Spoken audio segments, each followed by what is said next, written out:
Let's Jacob. I didn't replace my partner with someone else.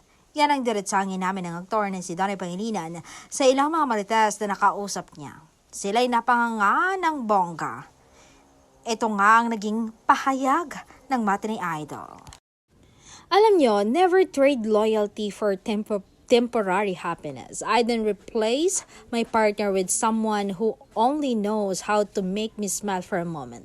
Remember, my partner saw the flaws I hide, my silence, my weakness, and still choose to stay. So, I never trade loyalty for temporary happiness. Minsan kasi napakadali ma-attract sa taong bago. Sa atensyon, napanandalian lang. Pero masakit isipin kung sino ang naiwan mo habang ikaw ay nag-i-enjoy. Hindi lahat ng nagpapasaya sa'yo ngayon ay kaya kang panindigan bukas. Kaya mahalaga pa rin yung consistency kaysa sa excitement lang ng sandali.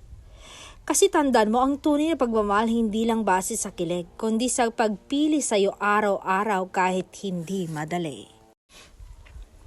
And alam mo yon, may relasyon na hindi perfect, pero buo dahil parehong nagtsatsaga, nag-uusap at hindi agad sumusuko sa problema. Kasi sa huli, ang worth ng tao hindi nasusukat sa kung gaano sila ka-exciting sa umpisa, kundi kung gaan sila katapat hanggang dulo. Kaya't pinipili ko pa rin araw-araw si Belle.